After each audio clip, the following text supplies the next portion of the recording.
What did you wanna discuss, man? What's on your mind? Well, I just kind of feel like before we go into the silly fun talking about the movie from almost 15 years ago, before we go into that, I do want to take a minute to sort of acknowledge what is going on in our country right now, meaning that we have literal concentration camps on U.S. soil, and if you are in a place where there are demonstrations happening, please be abreast of it.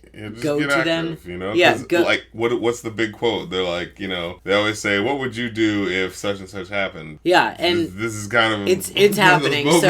So if there are demonstrations where you live, go to them. Wherever you live, call your representative. What you do is you figure out who your representative is for your district. You call them, call your senators, call them on the phone, and it's awkward and you're gonna feel weird at first, but all you have to say is, my name is so-and-so, I'm a voter in such and such a state. I think they actually have a thing that'll like show you what to... Yeah, you can find a script, you can Google like call your congressman scripts, but you like basically... 5 calls, I think. Yeah, 5 calls or 6 calls. The important thing is letting them know that you are a constituent, because if they don't think you're a constituent, they don't care about what you're saying. So let them know you're a constituent, and just say, I'm calling to register concern about this. And what they do is, you don't have to make it a big long thing, but what they do is they keep a tally of things that people call about. So if 200 people call in the day and say, we care about X issue, they're going to keep track, and those top issues are going to come to the attention. They're going to pay attention. So do that. If you have money to donate, there are a lot of organizations right now that are doing good work, but RACES, it's an acronym, RAICES, RACES Texas, is a really good one to donate to. They're raising bail money for people who are currently being held in detention centers. And guys, if you don't know what's going on, it's really bad. People are being crammed into these cages. They're being held in ridiculously unsanitary conditions. They've got body lice now. And to be absolutely clear, we do not want to have a conversation as to the degree to which something is a concentration camp. Get your kids out now. Academic.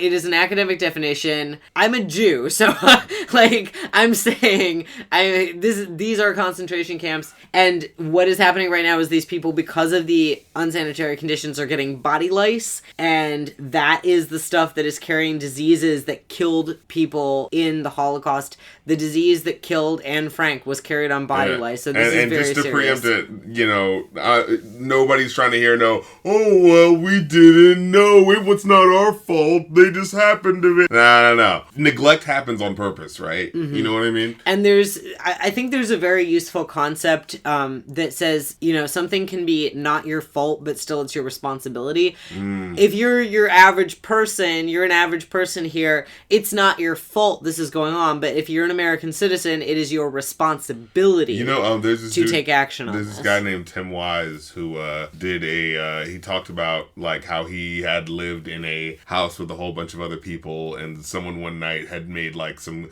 shrimp gumbo or something like that, and it ended up being like really like foul smelling after a couple of days. But it's like, the thing is, like, the house they were living in had like 10 roommates because they were all trying to save money on rent and stuff like that. So one person makes this foul ass gumbo, and like, day one happens and everyone's looking like, oh, well, that's not me, so I don't have to clean that up. Not my issue, not my problem. Day two, same thing happens. Everyone's like, well, whoever's that is, they need to get that, and da-da-da. And it's like, apparently the original guy was like barely ever around, and like, they didn't even know if he still like lived there. But it's just like, after a while, it became so foul that like the stench apparently and like it doesn't matter woke him up who in the made middle of the night. Gumbo. Yeah, exactly. Just somebody fucking do something. Yeah. So that's, we're gonna get to the movie, but just given what's going on right now, this isn't something that I think we couldn't not talk about it. So please, guys, whenever you're listening to this, get yourself abreast of what's going on right now. Find out what's happening. Find out how you can help, and do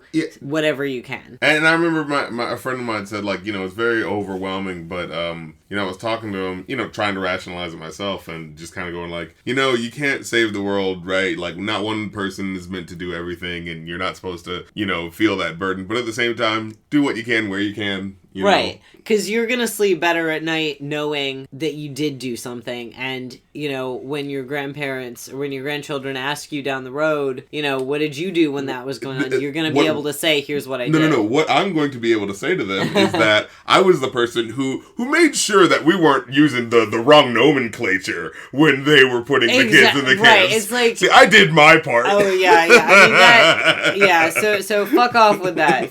Fuck off with the, like, well, technically, because actually, yes, technically they are, and also even if they weren't technically, that's irrelevant. So, okay, so I don't really know how to segue from that to, I have no idea how to segue from that. Thinking back. So speaking of the destruction of the, you know, the breakdown of society. Just thinking back to a time when, you know, I've had to do a lot of schedule juggling the last few weeks and the next few weeks. Because of protests and things. And I was thinking, you know, nobody was disorganized here. We just literally weren't expecting to have to protest actual concentration camps and actual Nazis. It's a bit of a hey, wait, is that what's happening? Is that actually happening? I mean, this is happening. So let's think back to a time when that was not happening. Actually, we might have to have a bit of a discussion about some of the themes and elements of this film that may relate in some ways to the xenophobia of America's nostalgia, if you will. All right, we can go there. Because this is Reviewanew, you know, the podcast where we talk about films from the past but in a modern lens, looking at the filmographies of Kevin Smith specifically. Filmographies of people who make movies and shit. You know, that's not redundant as fuck. But we're starting with Kevin Smith. Yes. I am John, you know, aka Rap Critic, and this is my good homie Evan. You know what I'm saying, aka you know, Jewish Thunder, you know what I'm saying? Because it's coming down on you motherfuckers. Was it the Hebrew Hammer? Wait, I wanted to say that when I was like, you know, I think, let me give him some more individuality. You needed me to say Hebrew Hammer. Exactly. Yeah. Shabbat Shalom.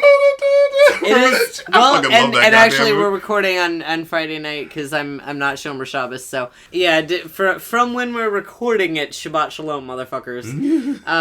So have we said the title yet? Yeah, we're reviewing Clerks 2. Yes, finally. Bringing the Clerks. We decided, like, we looked at the TV shows. We might as well just, like, get it all in before we get to the meat and potatoes, I think, of his films, which I think are, to me, Chasing Amy, Dogma, and Jay and Silent Bob Strike Back. I'm just saying, we'll get to it. I'm gonna agree with that. You know, we'll get to it. I'm gonna be boring right now and agree with that. Yes. But so speaking of which, let's just dive into this film. Your boy Kevin Smith hasn't been doing so hot. You know, let me put you in the time frame. You know what I'm saying? He just came off of what was your movie with your boy Ben Affleck? Oh, Jersey Girl joint. Jersey Girl, which is not part of the View Askew. Yeah, exactly. So we're not covering it. Which I didn't realize for a long time. I really thought Jersey Girl was part of the View Askew universe and was shocked when I found it. I didn't find that out until after we started doing this podcast and I was doing like some research and realized it wasn't. I specifically remember as a kid looking that up because that was around the time I started getting into the View Askew universe, and it was just kind of like, hey, I love these movies. Oh, look, there's a new one by Kevin Smith coming out, and it looks kind of bad. Oh, it has nothing to do with the View Askew universe. Oh, yeah, never mind. Yeah, don't need to worry I didn't want to watch it anyway.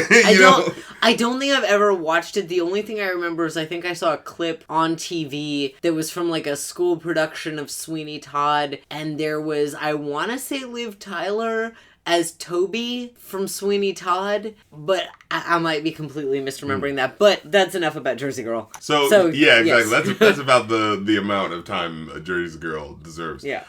So let's just get right into it because I you know me, I'm a music guy. So as this movie starts, immediately I'm hit by your boy David Byrne. You know what I'm saying, of Talking Heads fame. Yes. You know, hitting you with the lyrics of the Pizza Huts. Now it's so cold, but it's that was really good. I fucking loved that song. The way music is used in, well, I guess you could also say the first Clerks movie, as well as the way it's being Yeah. used here. It's like, especially when they drive by a Pizza Hut and you actually, like, that's when the lyric Pizza Hut comes up. It's just like, there's specifically little things that feels like, oh no, you're supposed to really be paying attention to what the lyrics are saying. Mm-hmm. And I feel like that might end up being sort of like weird at the end with the last song, but we'll get to that.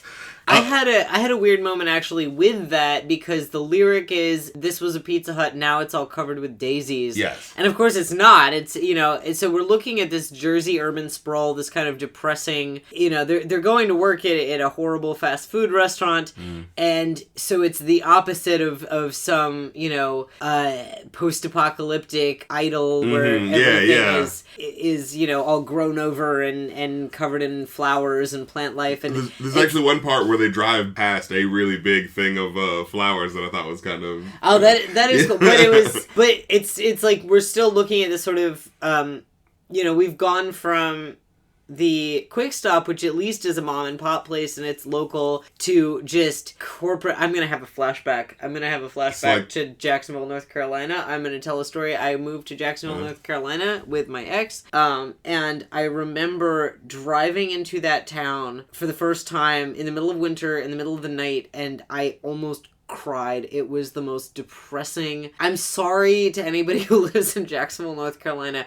I'm not talking about the town generally. I'm talking about my first view of it was driving down sort of the main thoroughfare in town and just seeing sign after sign after sign of fast food restaurants and big box stores. So it was like, you know, it was like McDonald's, Walmart, Burger King, Sonic's, all the Kmart, all the companies in the fucking Nothing But Flowers song. I mean, well, it was a lot worse than that. It was literally like I almost felt like I was in. If I had seen this on film, if I'd seen a video and it was just all these like very recognizable corporate logos coming at you, I would be like, oh, you got it. Got it. I would have thought this was so.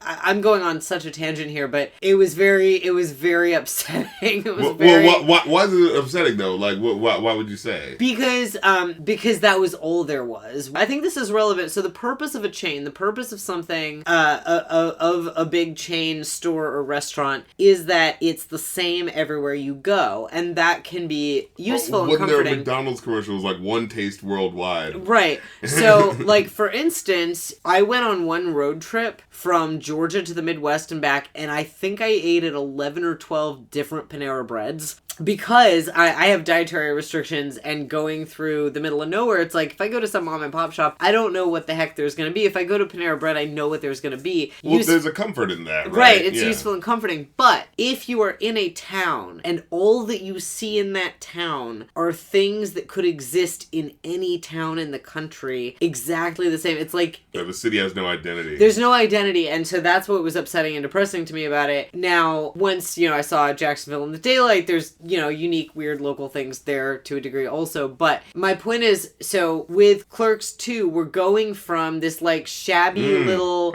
Jersey mom and pop's Quick Stop, which is, you know, crappy arguably, but also has... and run by malcontents. Right. But it has a character, it has something, and then we're going from that to Moobies, to this fast food restaurant that exists everywhere in the country, is exactly the same at every location everywhere in the country, has no personality beyond the corporate, has nothing unique to Leonardo, New Jersey, and that was... It was quite literally a golden calf. In well, yeah, I mean that. Film. Yeah, you got that.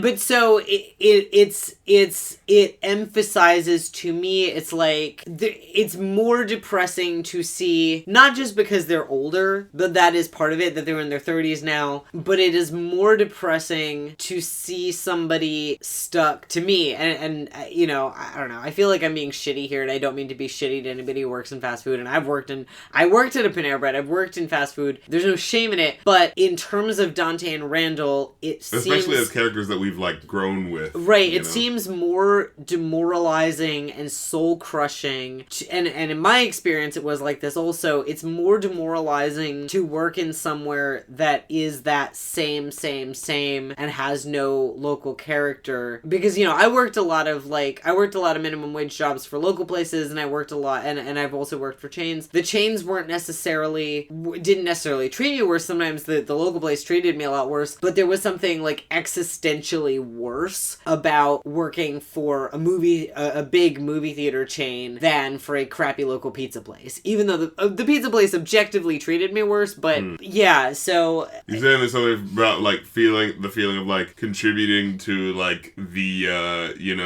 what's the word, the samenization of the country. Yeah, I mean, well, it wasn't a sense of complicity because I was just trying to get by, but it wasn't so much the sense of complicity as just it was feeling a little bit more like a person and a little bit less like a cog in the machine, because when I was working for like the crappy local pizza place, I was one of a handful of people who worked for this pizza place, and we all like, I just felt more like a person, even though it was shitty. It was a shitty job, but I felt more like a person in that than I felt like when I was working for a big movie theater chain. And I get the sense that was intentional. It's an underlying sort of background. Yeah, I got the sense that was intentional on Kevin Smith's part, that it's like it's not just more of the same. He's upping the stakes in a way by saying not only are they older, but also now they're in a job that, and of course this is also going to be really relevant because Randall, his thing is he didn't hate working at the video store with the Quick Stop.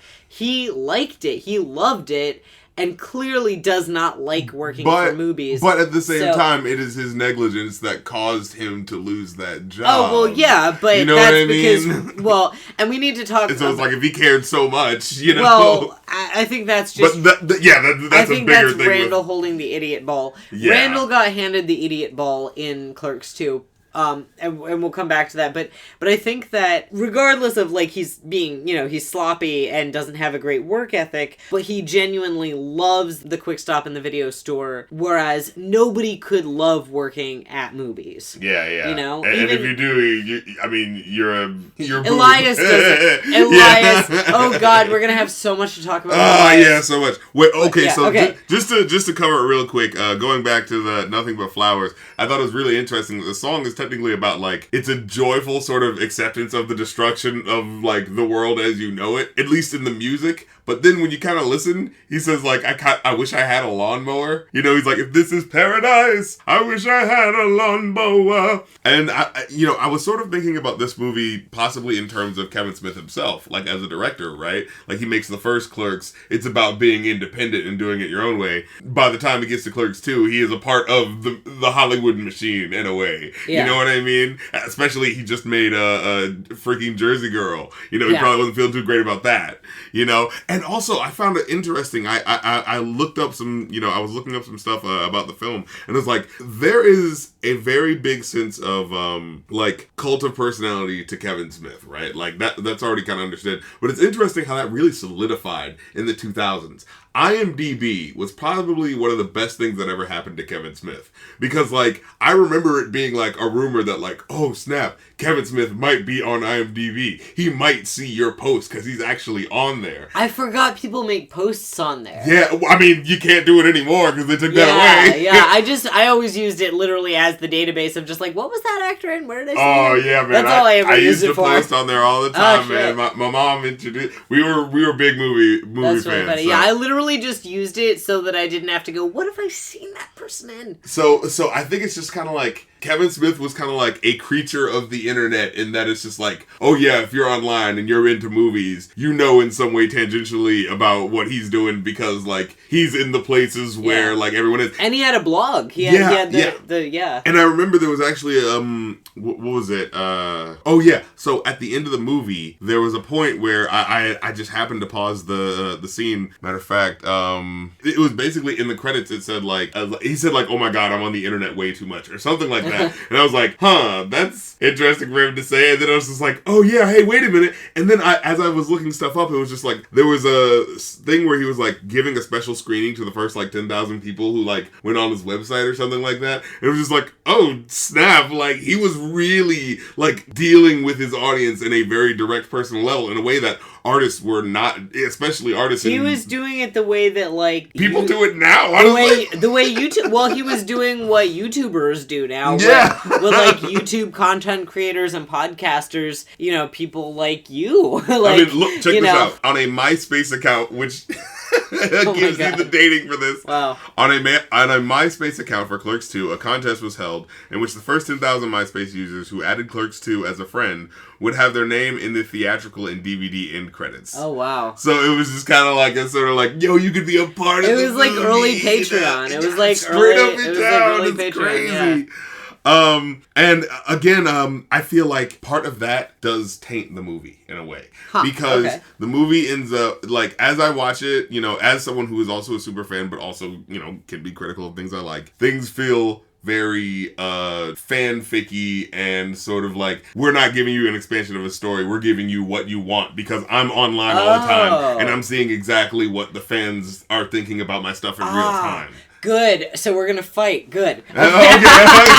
Well, because I was thinking about the Disney movies in the last couple of years and how, like, you know, they're kind of inevitably, you know, they're eating off of Kevin Smith's plate, I think. You know? You have this expanded universe that spans into different movies. You know what I'm saying? And you also have the idea that, like, you know, you're rewarded for knowing what's going on in each film in a way that, like, that hadn't really happened before a Kevin Smith sort of, like, movie. Outside of, like, James Bond or something like that. Yeah, well, that's the thing is, like, I remember when I was in college, I was like, I want to be the next Kevin Smith. And he was the only creator that I could think of at the time. He was the only creator I knew about who was making this universe where it wasn't necessarily straight sequels, but everything was all interlocking and interconnected, and there were these little references and little things, and I thought that was the coolest thing ever. And I also just, like, he was the only one. Now, of course, now, like, everything's a universe. You have the MCU, you have the DCU, you have, like, you know, not, you have they were, Warner Brothers or somebody keeps trying to do the, like, horror universe. Yeah, You know, Universal, Right, or Universal, the Universal monsters. So, you know, the idea of these the interconnected universe, like the View Askew universe, is so, I don't want to say overdone, but it was kind of overdone now. Well, it feels overdone in the sense of, like, what is the narrative purpose overall? Right, if there's no purpose, but in 2006 it was very novel that Kevin Smith was doing this. So you have this film where, like, you were saying that it feels too fanficky and too fanservice-y because he's on the internet somewhere. Yeah, and there's certain elements that I feel kind of pull through as we'll go on. There was that's what I said. It's too much Jay and Silent Bob Strike Back, not enough Clerks. Would you not agree with that? As a movie that's called Clerks 2, it feels like it is a little too silly. You know what I mean? So I feel like that's part of the Flanderization of Randall's character. Well, so here's the thing, because I've thought of that, and I will say, by the way, I mean, should we just assume everybody knows what Flanderization means, or do we want to explain the term? Yeah, sure. Let's so just in case anybody, we're going to use this term Flanderization, and in case anybody doesn't know what that is, it's from TV tropes, and it refers to Flanders, obviously from The Simpsons, who started out being a pretty normal guy. He's like Christian, but he wasn't weird in any way. And then he was just the better guy than Homer Simpson. Flanders was basically supposed to be everything Homer wasn't. He was supposed to be a fine, upstanding family man. And Flanders ended up being this, like, religious nut and very, very weird. And that sort of exaggeration and drift of the character is referred to as Flanderization. So Randall has arguably been Flanderized, and I've considered this. I've literally thought, well, is Randall just being Flanderized? My argument is that it's not that the character is Flanderized, it's that the person, if we like sort of go in universe and think of Randall as a real person, if you've got somebody who was Randall Graves at age 22 and is now Randall Graves at age 33, it makes perfect sense. You think he's regressing? I think that when he's trying to show that. I think when you have, and I think I said this when we were talking about the cartoon also, because if you've got somebody, you see him starting to drift in the cartoon, and again, you could think of that as Flanderization, or you could think of it as a character arc that makes sense, because in Clerks, in the original Clerks, Randall is really smart. He's really, really smart, and he's constantly showing off how smart he is, and he's also really slacking off at work. He has no apparent ambitions, and all of that is going to make somebody curdle. When you've got somebody who is that smart and who is not challenging himself at all, it's going to curdle. And I think that through the cartoon and then in Clerks 2, we watch that curdling and we watch what happens when somebody, I mean, look at, like, how do you think, because Randall's an asshole. Well, I was going to say there's a line specifically where he says, like, I'm not wasting my time. this is all building up to something that's going to be important. And that's like sort of the self-justification and the idea. Yeah, it felt a little like, whoa, hold on a minute. Yeah, he's actually trying to like, explain himself. Right. Instead of just being a sarcastic asshole like normal. I mean, it's also like Randall, like, he gets, like, he's 33, he's fucking girls who are barely legal or arguably not legal. He keeps talking about he's having sex with 17-year-old girls, which I think is the age of consent in New Jersey, so maybe technically not illegal. Again, Randall is not supposed to be, he's not a role model. He's not supposed to be the guy that you like in the story. Right, but in any case, I mean, whether or not the legality, like, a 33-year-old fucking a 17-year-old is not appropriate and it's gross. But what I mean is this, like, the way you see this character in a broader light concerning that and the racism. And he's racist. I was getting to that. Like, and he's, thoughtlessly using racial slurs, being really insensitive on that count. In a hit or miss scene. Well, okay. But, so my whole overall point with that is think about, because he's toxic. He's being a shitty person. He's toxic. It's not just that he's, like, unhappy. Like, he's also being a shitty person far past what he did in Clerks 1. And here's the thing is, think about the shitty people. Think about the shitty people. But think about the shitty people who, I mean, there are people who sort of curdle into hatefulness and curdle. I mean, think about incels. Like, people don't just start out being like that. They curdle. They're Well, I feel like they feel like they lose something, right? I feel like Randall is someone who maybe could be possibly persuaded into thinking that, he's losing America. He's losing a bit of the American dream. Right, and you know what? I feel like he is a proto-internet guy. Well, and that's what... my theory is that Kevin Smith is seeing that and reflecting that in this film. That's what I was thinking. So you think that this is intentional and that it's not just the character drifting. As the film started going on, it started to feel that way. Because here's what I'm saying is that if you look at people like incels or whatever, it starts out with them being unhappy for some reason, and then rather than seeking to improve themselves, looking for anybody else to blame and or just lashing out with vague general anger and curdling into something like this. And this is what happened with Randall, if we're again looking from an in-universe perspective, is you have a really smart, really lazy, unambitious 22-year-old who is bored out of his skull and then keeps being bored out of his skull for a decade plus and is clearly not really happy, because if he was, he's not. Basically, this is someone coming to the slow realization that, oh, this is it. Right. Like, this is, and in that unhappiness, instead of actually trying to make himself better, he just starts being more and more and more of an asshole. So could you say that this character is having his emotional ennui, as filmmakers usually? I mean, I think that Randall's problem is essentially ennui and dissatisfaction. So I think that Randall being an asshole, being somebody who fucks 17-year-old girls when he's 33 years old, being somebody who uses racial slurs. Like, he straight up went Matthew McConaughey. Right. Like, and to clarify, we're talking about Matthew McConaughey. Oh, yeah, no. Confused. In the sense of like Scott Pilgrim. Not actual Matthew McConaughey. A character who is like, oh yeah, he just happens to be always dating the 17-year-old, So Woody Allen had so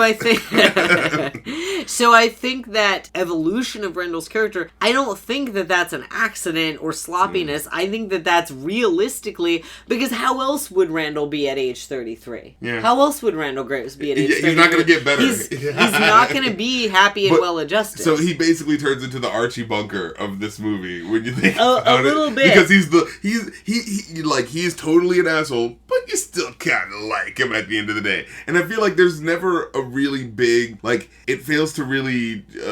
I don't think he gets called into account enough. Yeah. I think that the redemption at the end of the movie becomes about Dante accepting Randall. And again, it's like we're talking a lot about Randall because I think he's in a lot of ways a more compelling character to talk about. But Dante is definitely the center. He's definitely the protagonist, as he was in Clerks. And Dante's changed also. So let's talk about that. Let's talk about, because Dante... So, yeah, he's getting married, Yeah, so Dante in Clerks, Dante is this passive, self-pitying sad sack who gets angry about someone else getting married. And gets angry about all this stuff. In Clerks 2, Dante is arguably still passive since he's letting his fiance, basically make all these decisions for him. Yeah, and I want to talk about that. But although the passivity is still there, he's no longer a sad sack. He's actually very defensive about his happiness. Like, he at least believes he's happy and is very defensive about that happiness and very self-satisfied. So whereas Dante in Clerks was like, everything sucks and my life sucks, and he was mad at everybody about it, in Clerks 2 he's like, hey, my life's great.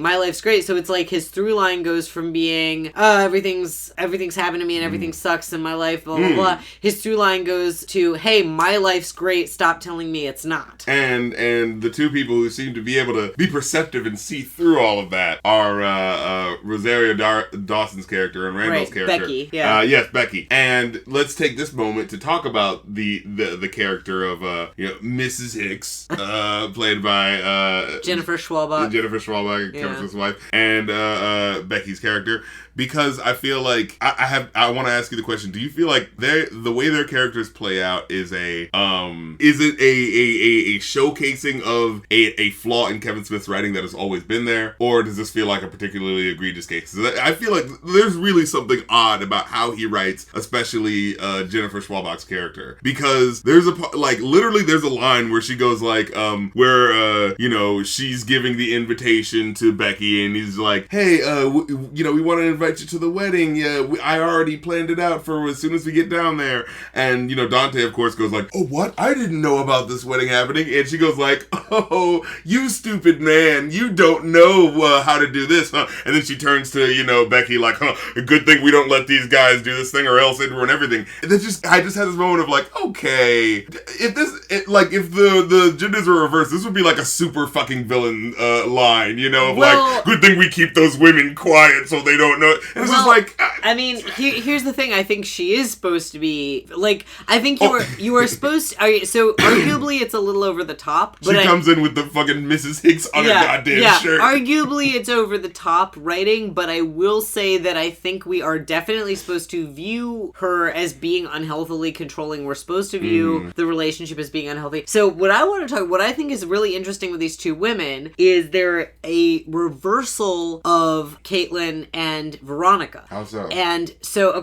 in Clerks, and it's lampshaded that Randall says, you've always got, you're such an ugly child, you've always got two beautiful women fighting over you. It's like, actually, Randall. But, so here's the thing. So in Clerks, Dante has his wonderful girlfriend, Veronica, who is trying to push him to be better, and then he cheats on her with Caitlin Bree, who is kind of, ambivalent about him, not really into monogamy, maybe not very good for him, right? Okay, so in Clerks 2, Dante's, with his fiance, who is pushing him to do this and that, and trying to, get him to be better, and trying to control him, in some ways, in a lot of ways, and then cheating on her with Becky, who's, not really into monogamy and kind of ambivalent about him, but... Which, oh my goodness. But, here's the thing. So, in Clerks, it's a mistake for him to it's a mistake for him to pick, Caitlin over Veronica in Clerks, because when you are 22, having a girlfriend... need structure in your life. Right. When you are 22 and you're fucking your own life up, and your girlfriend is like, hey, babe, I think it would be great for you to get back in school and take some classes, that's a good girlfriend. Mm-hmm. And chasing after a girl, like Veronica... So here's the thing. Veronica is a good influence on him and a positive...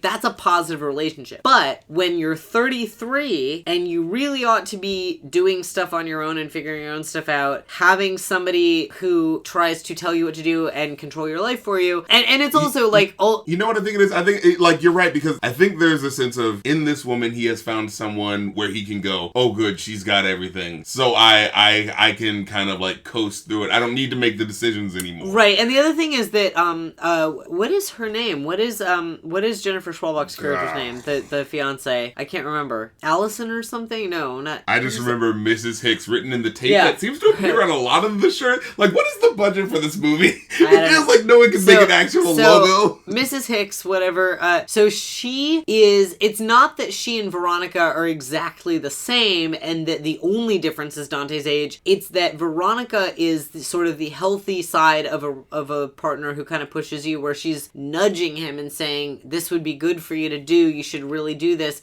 Whereas Mrs. Hicks is her character is saying she's controlling. She's like, "Don't even do anything. Do exactly what I say. Let me do everything for you, and you just follow along." Well, when you listen, basically, like she's saying, like, there is a thing that I want, and you are coming along with it, as opposed to what can I do to help you fulfill what you are interested in. Right. That's what I think it is. So you know it's what I mean? like so from a sort of immature perspective, both of these women are like, oh, she's just telling me what to do, except one of them is the healthy side of that, and one of them is the unhealthy, controlling side of that. So in Clerks, when he's with Veronica and he cheats on her with Caitlin, that's just straight up stupid. Yeah. It's just stupid. Oh, I get what you're saying. Right? Because he cheats on her here too, but there's that sense of he doesn't really like this relationship that he's in. Right, and I'm not condoning cheating or saying that he was right to cheat on her, but he was right to pick Becky over her because, Becky just likes him and doesn't want him to be somebody other than what he is, while also not, not, because the other thing is, like, Becky, when they're talking, Becky makes it very clear that she doesn't think working at movies forever is acceptable. In fact, she's actually kind of roped into the job. She brings up that, like, the only reason she's doing it is because her dad... Her uncle was sick. Yeah. And he just ended up getting sick a little longer than normal. So now it's like, damn, I feel like, actually, if you listen to her, she's kind of on the beginning end of the, shit, this could be the rest of my life. Right. Let me start, thinking about what I can do now. Yeah, and so I do think it's interesting with the women that it's sort of a different take on the relation. That was Jennifer. Emma, okay. Yeah, the triangle in Clerks 2 is an inversion or a different take on the triangle in Clerks 1, whereas the problem in Clerks 1 is him, leaving cheating on a woman who expects something of him with a woman who expects nothing of him. And in Clerks 2, it's a woman who expects absolute obedience from him, and he's cheating on her with a woman who just expects him to act like a human being. Or paint his toenails. And paint her toenails. Speaking of what's which, with the toenails? Let us talk about this scene because we're talking about I want to bring up again the dumbing down of Randall, because actually, I do think toenail polish is Kevin Smith code for true love because he's painting Veronica's toes. He's not painting Caitlin Bree's toes. He's painting Veronica's toes. In Clerks, he's painting the good girlfriend's toes. But then in Clerks 2, he's painting Becky's toes. So painting the toes, that's the giveaway. That's the giveaway. But what I wanted to bring up was, so Randall comes into the room like 2 times when they're like, when she's okay, there's an essence of like, okay, Rosario Dawson, Becky, is the fucking boss. Oh, yeah. She is over the 2 of them. So I thought you were just saying, like, she's the boss. I mean, yeah, in general. she's I'll get to my manager. third quarter in a second. Yes. But. Yeah, she's the manager. But, like, yeah, she's the manager. She's their boss. And it's just like, Randall keeps saying shit that's just like, that's obviously a fireable offense. And it's moments like that where it kind of feels like, we're just like, okay, come on. But before we even get to that, there's the sense of like, okay, so, she's, Dante's painting Becky's toenails, and Randall comes in and he's like, hey guys, do you know where the mops are? Because I need to get the other guy to clean up. And he's like, and then he's looking at them, he's like, what's the smell in here? What's going on?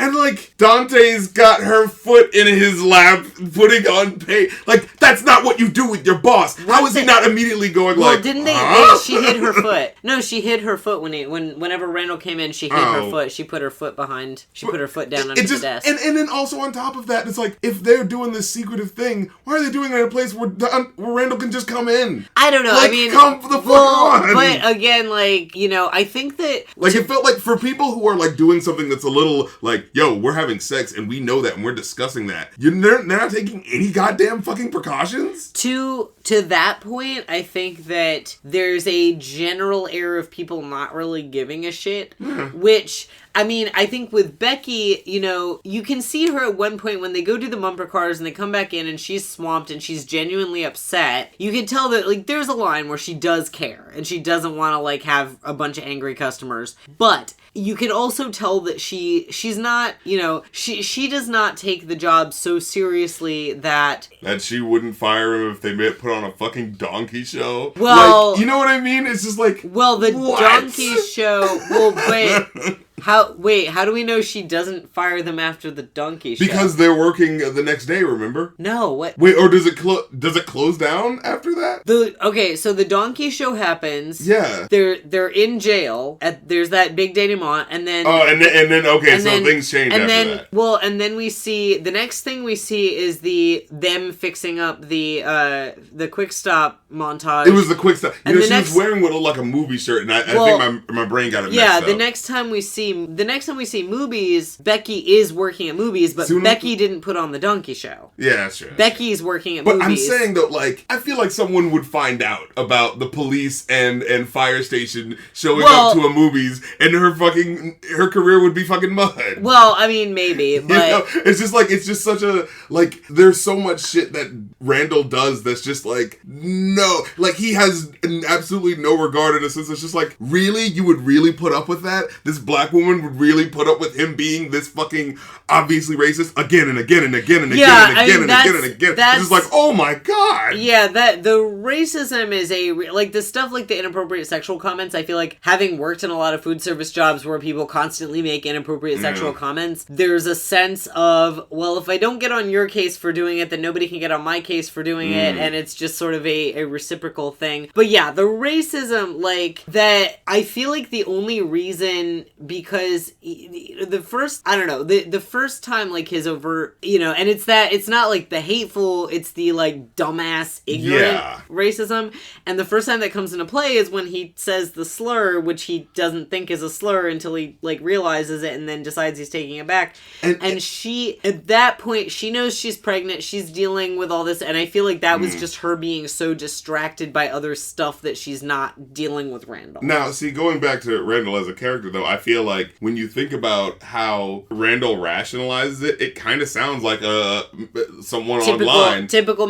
Yeah, who's just like, I haven't experienced racism my entire life, and now, apropos of nothing, I found out that something that I thought was innocuous was actually racist. Well, instead of considering how it might be and, you know, maybe taking a step back and listening, no, I was right. It has to be this way, and I'm going to take it back so that I can continue to not think about it. And it's just like, I think he's laying it out, but it's just so, like, moronically done. Like, when he just starts saying all of the curse words, it's just like, okay, you're fired after curse word 5. Yeah. Like, you know, and he says, like, 13 or something. It's just like, all right. And also that was, like, so that was the idiot ball. Also, yeah, I do think, like, in terms of his character, that, again, that curdling, that, you know, losing his sharpness, losing his edge, and just saying the same dumb shit that any drunk uncle in middle America says, like, yeah, that that makes sense in terms of him not getting fired. I feel like it's one of those things where, like, if it had been a typical workday, he would have been, and the only reason that Becky doesn't do it is that she's so distracted with everything going on in her life that it's not worth her trouble at that moment. And, you know, I would be like, I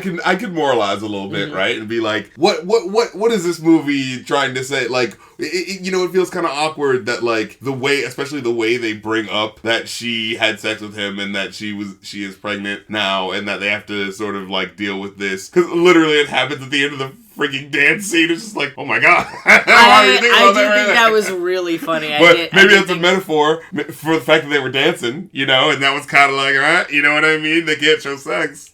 So it's kind of like we're showing the dance number. It's like a metaphor. But the way she was looking at him during the not wearing a bra, she knew what the fuck she was doing. Oh, well. Look, maybe we need to have a thirst corner real quick. Go right ahead, because, yeah. Yo, Rosario fucking does it. Dude, the boot. Okay, maybe this is a convenient time to mention that I'm not gay. I think we've said a few times on this podcast that I'm gay. I'm not gay. I'm queer. I'm bi. I like dudes a whole lot, but Rosario Dawson on the rooftop. Oh my God. I appreciate that. Woo. So go ahead. But this is your thirst corner. Go right ahead. When she was in Josie and the Pussycats, which is a better movie than you might remember. It's actually pretty funny. Just like, oh my God, just remembering just like how great of an actress she is. Like, she has great timing. How charming she is. How gorgeous she is. Oh my God. When she looks at you, when she looks at Dante Schlubby-ass, you will believe a beautiful woman can fall in love with a slug. Like, oh my God. Yep. And so, like, I want to give her props for that, because it's just like the way that, like, this slow zoom happens with, like, you feel the moment of their attraction to each other. It was really interesting. Like, even in certain lines that were kind of awkwardly worded, it was just kind of like, but Rosario would give it that little bit of a character sort of like flair to it that would be like, oh yeah, that's what this sarcastic like girl would say, like specifically at the part where, again, I don't like the line where, because it kind of like draws the dichotomy so plainly, where Mrs. Hicks, I'm just gonna call her that because, again, the fucking shirt. Emma. Emma. She's like, oh, she sarcastically chides him. Oh, him so cute, him thinking again. It's just such a plain, like, that's what Mrs. Hicks says to Dante in front of, like, another person. Like, it's just such a plainly mean, evil thing to say. I will say, I have known girls who treat their boyfriends like this in front of people.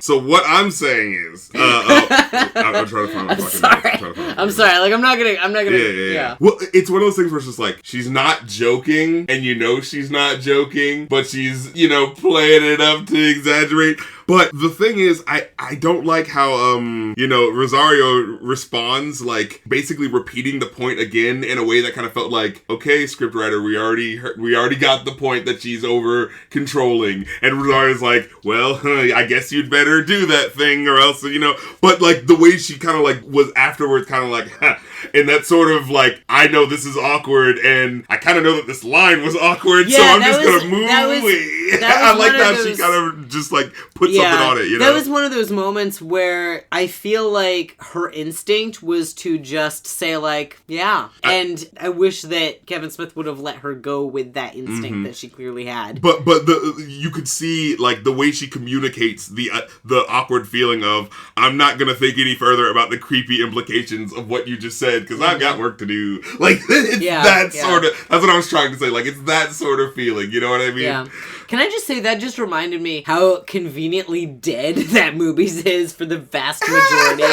Like, you only see customers when they're convenient for, like, a plot point or a reaction shot. Yeah. But, like, there's kind of, like, a joke about the fact that it's empty, and then a couple of minutes later, there's kind of people there, and it's just I will say it reminded me, like, the fact that they went for the bumpers cars, and then that was, like, the one time it was crazy. Like, that was, I think, a very intentional callback to Clerks 1, where they go and play, of course. They go to the funeral, and they come back, and there's people piled up at the door. So that seemed intentional. By the way, how have we gotten this far without talking about Elias? Oh yes, okay.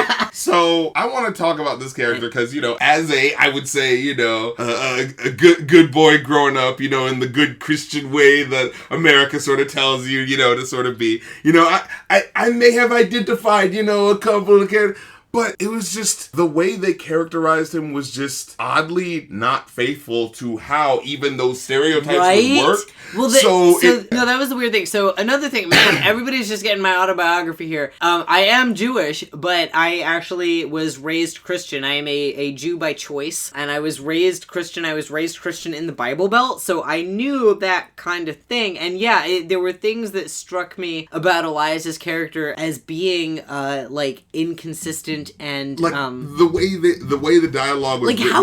how is he allowed to watch Lord of the Rings? Not only watch Lord of the Rings, but like own Lord of the Rings merch. That seems like the kind of thing like. Well, if this is supposed to be the fundamentalist, like he's Christian supposed to be so fundamentalist guy, yeah. And on top of that, it's like, how did Randall not peg him for a virgin? Right. Remember, he's like, "You're a virgin." It's just like, what? Yeah. So yeah, Elias was like Elias was like, I think there was a lot that was funny. I think that the actor was fantastic. I thought that actor was so believably the awkward. more I thought about it, the more I thought like, yeah, that is 19-year-old, guy who's like he's not confident at all in himself, but he wants to speak up every now and then, but like he never quite nails it, and of course he's dealing with this guy who's a complete a-hole, which again, why I don't like at the end, I especially didn't like the moment where he applies for the job with them at the end. It's just like, no, he wouldn't. Like, you treated him like crap the entire movie. I don't know. I think that there is something of that, like, masochism of, like, a younger, unconfident person who's around older people that honestly colors the movie a lot darker. Again, once you get to the ending, which I think we'll discuss. So I will say, like, Elias, the actor was really funny. There were, like, weird inconsistencies in the character, but I do want to say that the moment in the movie that really made it for me, you know what I'm going to say. The puffy pants? Pillow pants. See? Pillow pants, wait. Oh, okay. Because... break it down. Here's the thing. So, the actual concept that Elias, who is a 19-year-old of apparently normal intelligence, although awkward and weird and sheltered,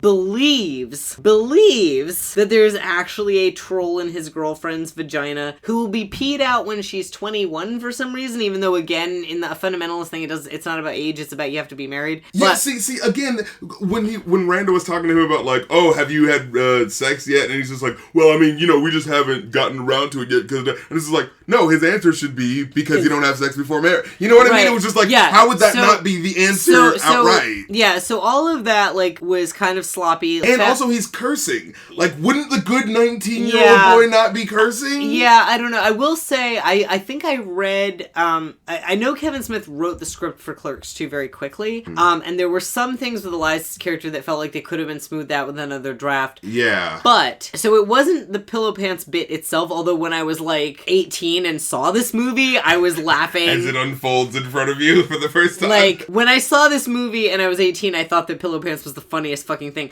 But the part that still gets me now is Randall's face and the music.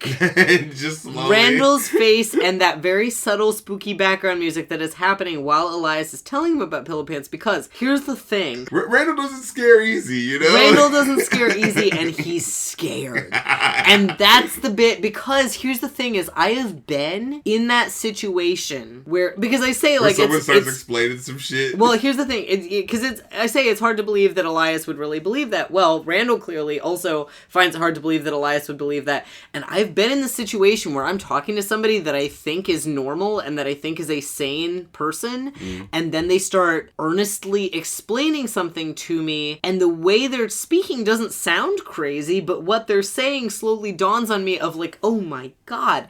Like, you're sitting and having coffee with somebody and they're speaking totally normally, and they're like, yeah, well, because I have telekinesis and I'm able to, actually, like that moment where you're just suddenly, like, your brain won't absorb it and you're going, what? And I think that's a very real thing on the internet, right? Mm-hmm. Like, I want to bring this back. Like, I feel like this movie is a very internet, online form written movie with how they have conversations and how it's sort of developed from the 90s movie where it's a bunch of people in video stores talking about a film. Well, I would say it's a different, maybe, but here's the thing is, for me, the pillow pants moment is a very particularly in-person moment, because if I'm talking to somebody on the internet and they start sounding crazy, it's like, oh, this is a crazy person, whatever. But there's a particular moment when you were sitting across from somebody, you're looking in their face, you were hearing their normal, calm way of speaking, and they're saying stuff that is crazy, but they don't seem, that moment, that very particular moment is really scary, because, not because it's like, oh, it's a crazy person, but because... It's like, it's the same fear of, like, a movie like, Rosemary's Baby, right? It's that fear of, like, this is normal for you, this isn't, you know what I mean? I haven't seen Rosemary's Baby, actually. I should see it. Well, but no, what I'm saying is, what's scary about about it is that because the other person seems so sane and rational and calm, your brain, at least for me, in those moments starts going, I can't be hearing this right. I must be misunderstanding. And so your brain is like freaking out, trying to figure out how what they're saying must actually make sense somehow, and you're just misunderstanding. And surely he's not literally talking about a little gnome, a troll in somebody's vagina. That can't be right, surely. And so watching Randall, and the background music is just perfect, that really subtle background music, and just his face in that moment, it encapsulates a feeling that I have had a few times in my life that is really difficult to explain. And it was just, okay. So that's all. That was that moment that I just had to talk about, the pillow pants moment. So I wanted to talk about the random cameo appearance by Jason Lee, and how he just kind of like, the way, again, it's the same thing as like in the first Clerks movie, where it's like, here comes a guy that you know from high school, and you know he's doing well for himself, and the way that scene unfolded is like, oh, here's something else paying off from earlier in the movie that Dante's now having to deal with that makes him look like a worse person in comparison to the cool guy who just came in. But with this Jason Lee occurrence, it's just kind of like, here's this guy who's doing fucking fantastic for himself. He's a fucking millionaire, decided to waste his time to come in on the off chance that he would embarrass one of his high school friends. And like, Randall's whole thing is that, like, you know, his smug one-up on Jason Lee's character is that he did a embarrassing thing 10 years ago that's obviously irrelevant because he's doing very well for himself. And it's like, it's sort of, it's a bit of encapsulating that the pettiness of small town, like, sort of living, like, but I still got that on you. But it's still just like, as a character moment, just feels kind of flat. Because it's just like, it doesn't, like where in the original film, it feels like there's stuff going on, there's moving parts, there's humor happening. With this one, it's just, how gross can we make what we're talking about? And this is the problem with this film. It veers very much into, instead of being Clerks, it feels more like Mallrats. Like, there's a scene, you know, there's, of course, gay panic all throughout this film, but there's one particular part where they start talking about movies. And there's like a scene where, I don't remember who this guy is, but I remember I used to see him on I Love the 80s stuff a lot, where they're talking about Lord of the Rings and how much they love it, and Elias is like, you know, one onion ring to rule them all. And the homophobia, what was the scene where he talks about, like, Lord of the Rings is so gay because again, this is the online, this is the sophistication of the IMDb talk you would hear in 2005, 2006. It would be like, oh, this thing is so gay and this is what proves it. Like, that was so much of the conversation. You know what I mean? But the sort of like gay panic on this in this scene is so like oddly overblown, because it's just like, you know, Randall's like, oh yeah, you know, he's gonna brick in Frodo's gonna brick in other characters, Samwise's mouth, yeah. And it just becomes so much for the customer that he throws up at the idea of two fictional characters having that sex. Whole bit seemed like something that should have ended up on the cutting room floor. Yeah, and what is it?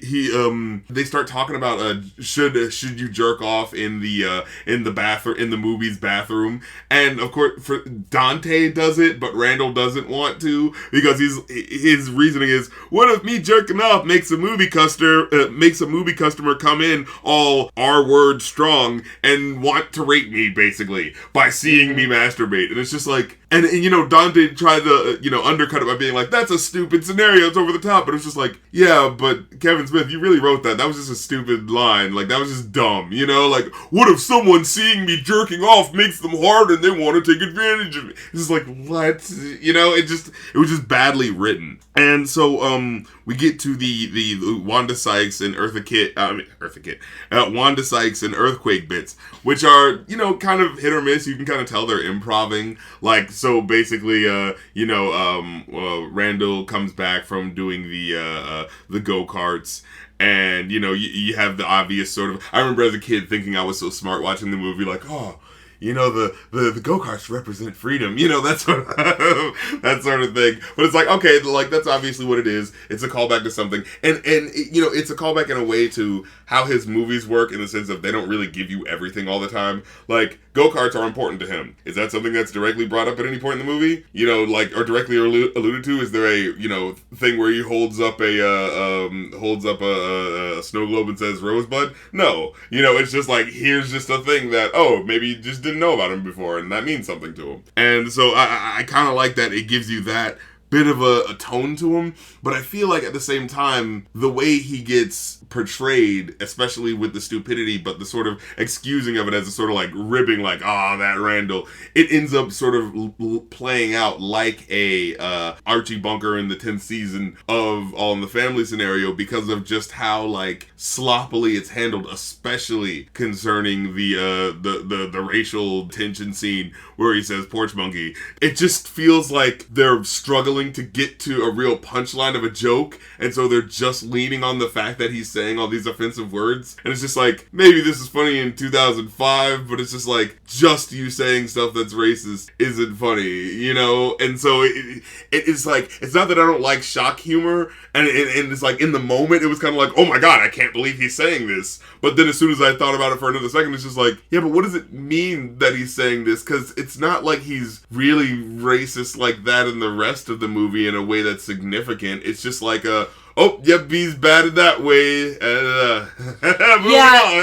I will say overall, I think that I think it sounds, I don't know, it sounds like too easy to say, but I feel like the script could have used another pass or two. It seems kind of unfinished in parts. Like, there are definitely ideas that seem sort of first drafty. Like, like that scene felt like the idea is that he's being really racist and he's going to do these things, and we're going to come back to it later, but, we didn't have time, and we already have to finish filming the movie. In fact, you can kind of feel it in some shots where it was like, those two Latino guys, like, what the hell took them so long to leave? Like, by the time he says all those racial slurs and all that sort of stuff, like, then, you know, finally, like, because I think it's like after Rosario Dawson leaves, and she's like, I'm so tired of this crap, and they keep talking, you know, Dante is still talking to Randall about, like, this racist stuff, and then, like, finally it does a cut to, like, the two Latino guys, and they're like, oh, I guess we should get out of here, too. It's like, what took you so long? Yeah, I will defend that as inertia, because haven't you ever been somewhere that you're like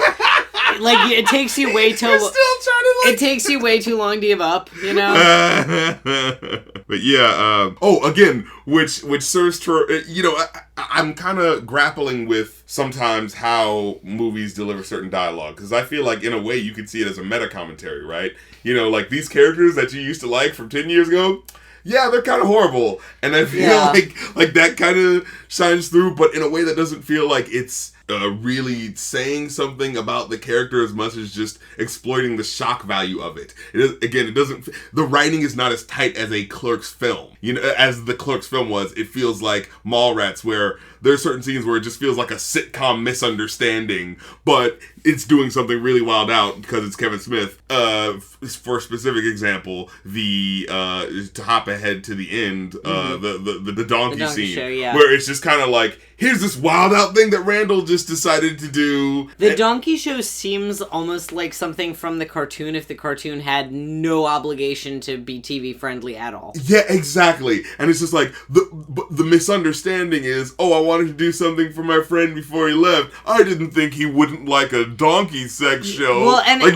arguably that's again just Randall just completely degenerating. But it's like on top of that, it's like, yeah. Because it's like, obviously you've known Dante for like 20 years, you know he's not gonna like a donkey show. Yeah, and then it's like, you put that at work? That's where, you know what I mean? Like, maybe at his house, maybe. Hey, we're gonna do something.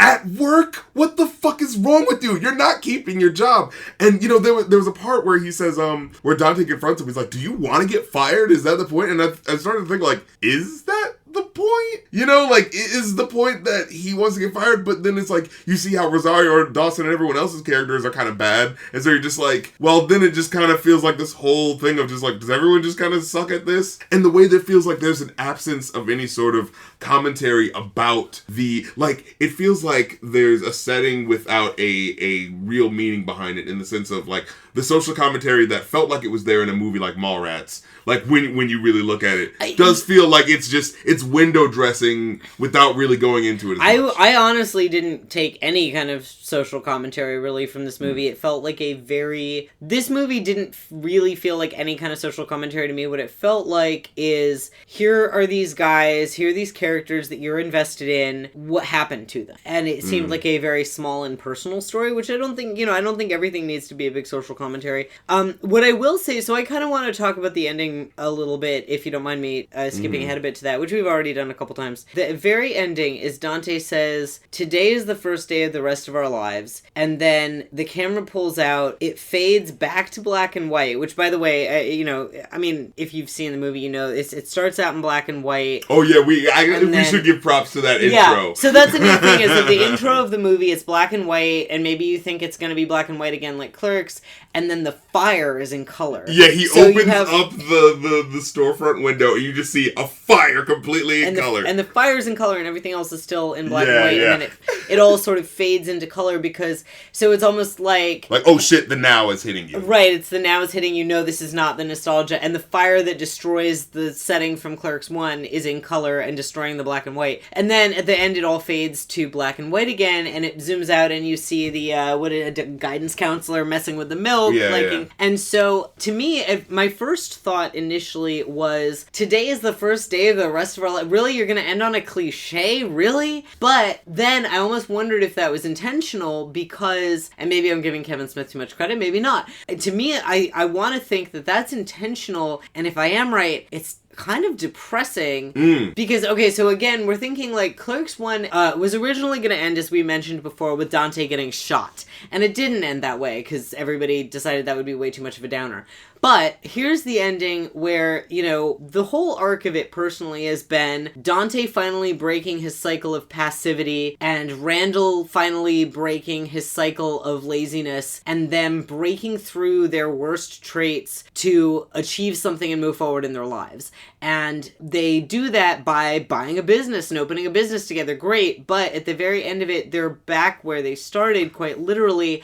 And then it fades. So he says it's the first day of the rest of our lives. And then it fades back into looking pretty much identical to a shot from Clerks and from that world. And it's almost, I wonder if that line was supposed to be this like really bitterly ironic thing of like, oh, it's the first day of the rest of our lives, and now they're back to square one, and it's almost this like hellacious purgatory of eternal return. Oh my god. And I think there's a sense that, like, it feels like there is that like happiness, but I'm bearing through it. And I feel like maybe there's a sense of that, like a social commentary in the sense of I'm living off of my nostalgia basically, but like, I mean, you work at a video store that's not sticking around in the next couple of years, you know what I mean? So like there's that, and then there's just like that general feeling of like, yeah, you're just being stuck here now. The best you can do is, and now on one hand it could be that sense of like doing what you like, if this is what you are and this is what you enjoy, then do it. But there's always been that feeling that Randall didn't like it, and so it's like, well, things be different now. Does he like this job? Was the only difference between the job before and the job now is that he didn't have control over what he did? Yeah, and that is a difference. But like maybe that could have been illustrated in the film in some way, because like we just see them starting it. We don't see any actual care or show that there's going to be any difference. In fact, from the black and white, there's that feeling that things are going back in a way.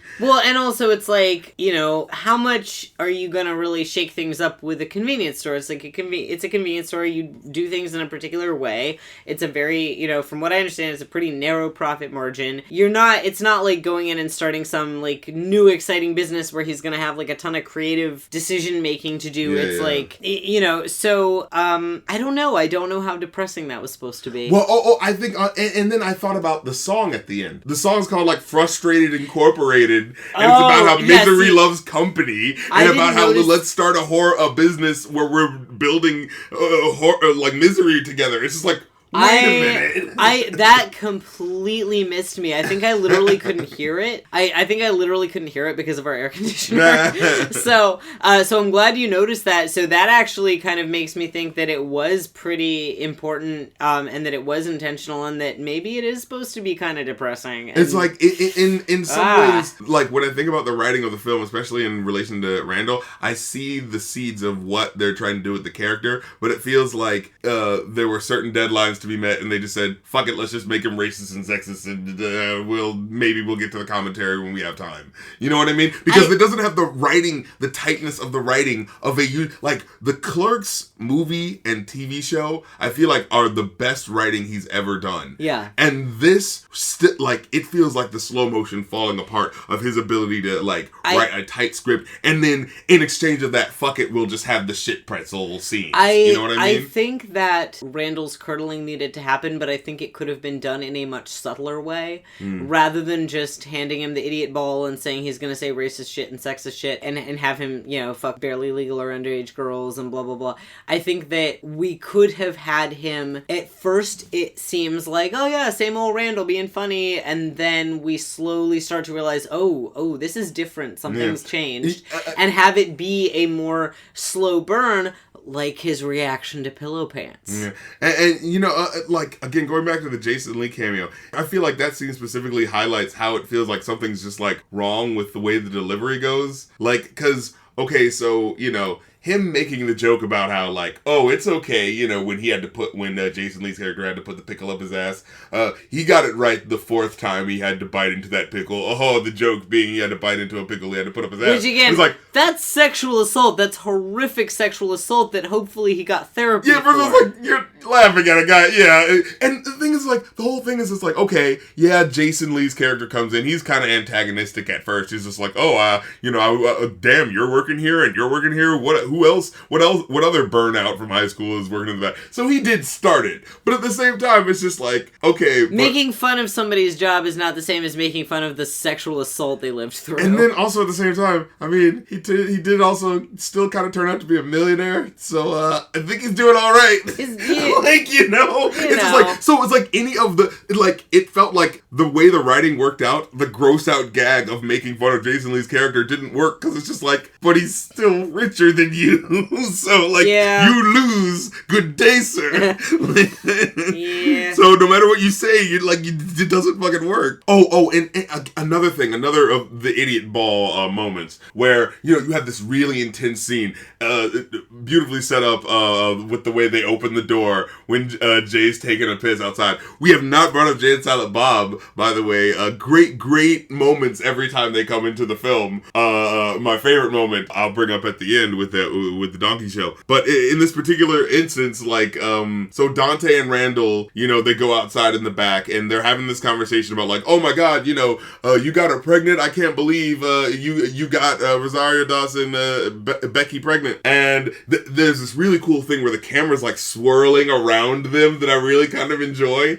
But, like, as much as I enjoy the scene and the tension, the way it builds up, it feels like it just fluffs out with how Rosario Dawson just comes outside. Like, after this whole intense thing where he's like, don't say anything, don't tell anybody, I don't want you to know, and why did I even fucking tell you in the first place? Because I know you're fucking Randall and you'll never fucking keep a secret to save your goddamn life. But, like, Rosario walks out, and in a moment that I'm pretty sure is supposed to be funny, like, he just blabs immediately that he knows. He goes like, may your first child be a masculine child. And it's just like, that just felt so, like, such a short selling of the Randall character. Yeah, like, oh, isn't that the thing that Randall would do? You know what I mean? And what would have been funny, like, what I was thinking is, like, they're right by the intercom at the drive-thru. Wouldn't it have been funny if, like, Rosario Dawson came in and was like, I heard everything you said. Like, that felt like that was supposed to be the setup in some way. But then it's like, she just walks out and he just says a dumb fucking Godfather line. I did almost feel like, because she came out looking upset already and they were standing by the intercom,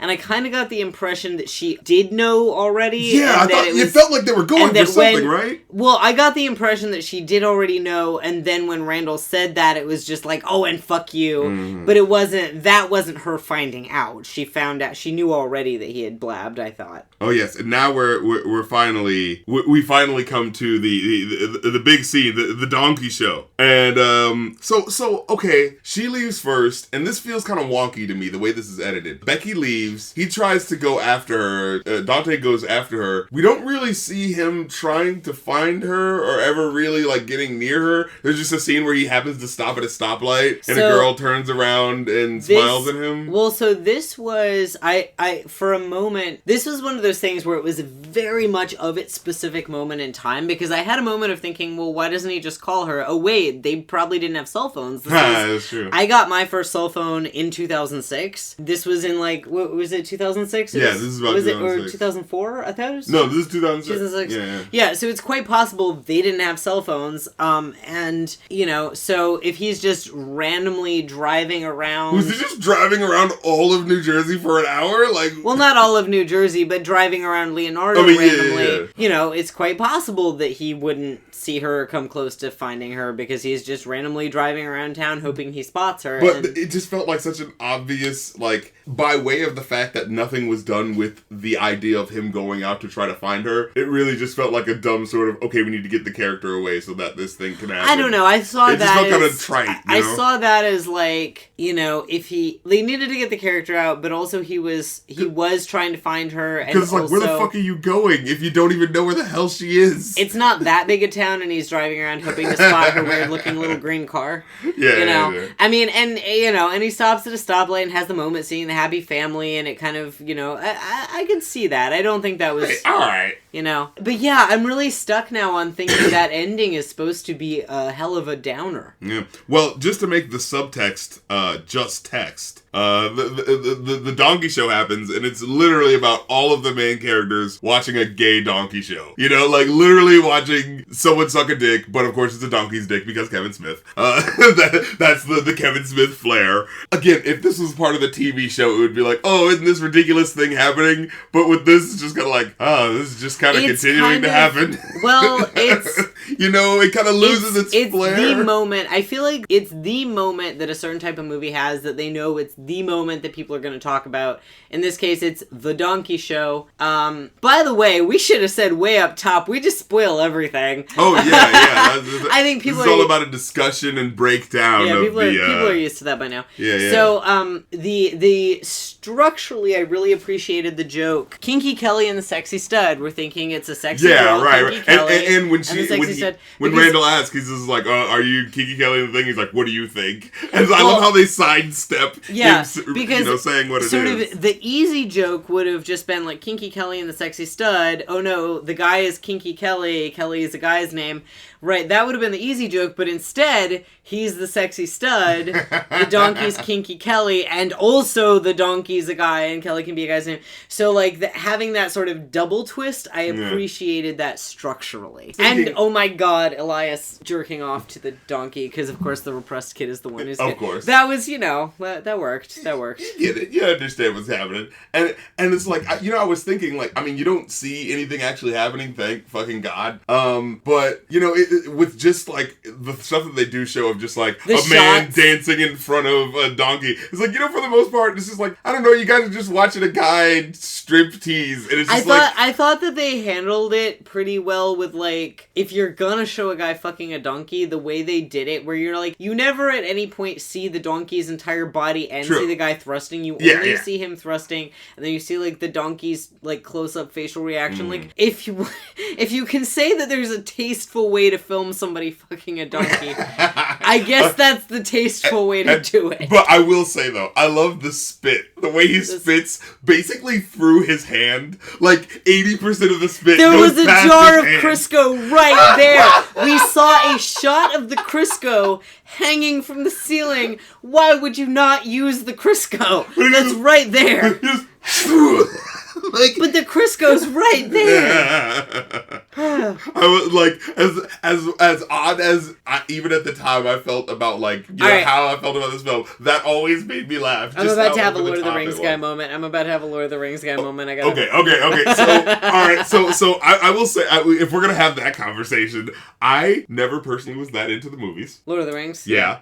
Me and my mom tried to watch it. We fell asleep twice. Wow. It just never happened. So when that routine was in that movie, I used to ape that routine so fucking much. Yes, because all my friends were so into Lord of the Rings, so I was like, oh, I got a joke for you. I mean, And honestly, that bit was made for high schoolers to do. Oh, most definitely. That bit was made for high schoolers to reenact. Again, I think in a way, like, in one hand, I was thinking coming into this movie, it was going to be like, oh man, this guy is so out of touch. But in a way, like, the fact that he was so, like, super online kind of informs the way this movie, you know, some of the dialogue is structured. I think that, I think you can tell that Kevin Smith, it's so of its time. It is so, like... To its detriment, but also, like... It's so 2005 internet. And for somebody who was on the internet a lot in 2005, it's like a weird little time capsule. I wasn't on IMDb, but I remember that internet back when it was more about, like, small websites and small forums and how, like, weird and niche they got. Yeah. And then, so, his wife-to-be shows up, Emma shows up, with a cake, with a huge cake, like a fucking Three Stooges bit, because that she made really quickly, because we see her you only see like one shot. Well, we see her just starting to ice it, and then like maybe an hour later, if that, we see it with like all this like ornate decoration. So go Emma, like I guess she could open a bakery, she'd be fine. When was it made clear that she was making this cake? Because it kind of seemed like we see her. Yeah, during that scene, but like before then, because now I was thinking like on one hand that actually might be to the movie's point, because it's like, you know, here's her surprising him with another thing she didn't tell him about. You know what I mean? And then she gets surprised. Well, you know, baking a cake doesn't take very long. Like decoration would have taken longer than baking it. No, but what I mean in the sense of just like where did this come from? Why would she be? Well, as soon as I think about it, now I'm thinking about Victoria giving him the lasagna at the in Clerks, and now it's not like she's giving him a cake. Although again, the differences of like Victoria is the healthy, useful kind of pushy. You need lasagna. I mean, come on. She's bringing him a hearty, wholesome dinner, whereas she's just making a cake, which like is kind of unnecessary and over the top, and also she's too I feel like the cake and the lasagna kind of represent Veronica versus Emma. And it's funny, the song that's being played. Veronica's a lasagna and Emma's a cake. Emma's a needlessly over-decorated cake. Look at that. So the song that's being played is like "Temporary Love," or the lyrics "Temporary Love" keep playing, and that's... You're noticing all this so much better than I. Literally, the one at the beginning with the Pizza Hut is the only song that I actually clocked. So that's the scene where, like, you know, you're seeing it sort of revealed that, like, oh snap, we have a kid, you know, that's gonna be coming, and I hated that moment because it was so like the sitcom misunderstanding. That moment did feel sitcom. Look who just happened to show up. Look, you know what I mean? It was just kind of, with the big cake to hit someone in the face. But I did enjoy Jay's. Quick, get that dude down and fuck with this. We have barely talked about Jay and Silent Bob. They were really fun. I think they provided an appropriate amount of comic relief. You're right. They were still used very well. I thought that Kevin Smith, I feel like he really upped his game with the physical comedy in this one, because he was doing a lot of little, I mean, this is audio, so you know, I can't physically demonstrate, but his little like head twitches and stuff, and his little eye rolls and stuff. I feel like he was doing different things. He's become more of a character, yeah. Like I love the scene where Randall starts singing the Devil's song to was it Elias, and Jay and Silent Bob like hop up in the window, yeah. Like he jumps in sooner than you would expect someone who just heard something to jump in. Like you're thinking like, oh, this is gonna be like two or three bars. No, he comes in immediately. Yes. Like, oh yeah, bitch, I know that song. And they almost like they're in this kind of like heightened reality. You know what's also funny, and I've talked about this before, how Jay and Silent Bob are sort of a mirror to Dante and Randall. And one way is like when they're all in the jail cell, you know, Dante and Randall having this like serious moment. Yeah, I guess we really should talk about that. Dante and Randall having this serious moment, and Jay and Silent Bob are just kind of chilling, like they're probably used to, you know. Well, I mean, literally, he starts to see Jay's like, God damn it, not again. Yeah, and then you find out that Jay and Silent Bob are really successful at their weed dealership. A little bit, but kind of Deus Ex Machina. It was absolutely Deus Ex Machina, but what I will say character-wise is that I thought it was very interesting that you have these sort of chaotic, over-the-top, comic relief characters who end up being very, very stable businessmen, and then you have And then you have the clerks, the guys working the legal jobs, the guys who theoretically are more normal and stable and act more normal at any rate for the most part. Although with Randall and Jay, it's a close call. And they're the ones who are like in crisis and can't get their shit together. And the weird, Greek chorus. Actually, I have to ask the question: do they still deal weed? Because remember when earlier in the movie they were talking about like now we're prophets for the Lord. They're still dealing weed. Yeah, but didn't they say like now we're prophets for the Lord? And then it's like, but they never got to the part where they sold him the weed. Yeah, but they were trying to steal the weed because he said, "Do you have a dime bag?" And that's true. Oh yeah, because he did say the $15, little man. So we were talking about how Jay and Silent Bob, they're the comic relief and they're kind of over the top and exaggerated, but they're the ones who actually seem to have their shit together. Yeah. And Kevin Smith still uses them right. He still respects them oddly enough. They almost exist on a a lot of times you'll have characters who feel like they're in a different movie than the other characters, and it's a bad thing. With Jay and Silent Bob, they almost feel a little bit like they're part of a different universe or a different script, but it's done so carefully and so intentionally that it works. Yeah, they never overshadow the film. Mm-hmm. And I feel like it's interesting that he shows so much restraint with his favorite characters, it feels like. But, with Randall, it feels like there's this overplaying of the hand of how his character plays out. But I do like how during the jail scene, a part of his character is kind of on display, because it's like, all right, they're in jail, shit's going bad right now,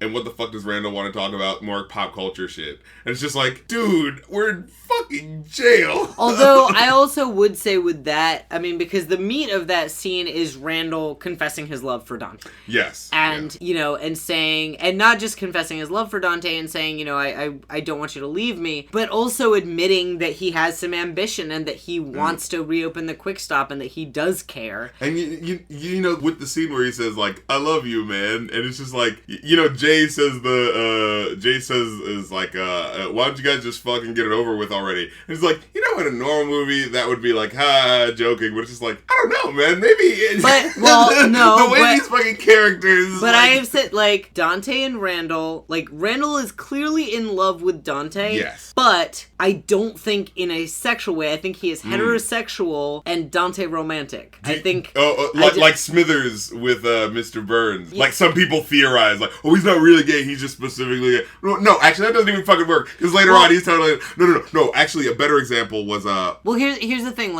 Randall is clearly sexually into girls. He likes girls sexually, but he never mentions having a girlfriend. In fact, he talks to Elias about it, and Elias says, "You've never had a girlfriend." Wait, Randall? Elias tells Randall, "You've never had a girlfriend." Yeah, but he is always messing with those, girls. Yeah. Right. He's having sex with girls because he's heterosexual, but I don't think he's heteroromantic. I don't think that he falls in love with girls. Do you think it's in the same way? Because, did you ever see Superbad? No. The movie with I know what Superbad is. There was that feeling too that Jonah Hill's character was gay or homo-romantic in some way. Because it's literally there's a scene in the middle of the movie where he talks about how he likes drawing dicks a lot. How when he was a kid he just he just love drawing dicks. And at first I was thinking that's just a quirky thing in the middle of the movie. But then there's a scene at the end where it's just Jonah Hill's character just looks back at Michael Cera's character just one too many times, and it's kind of I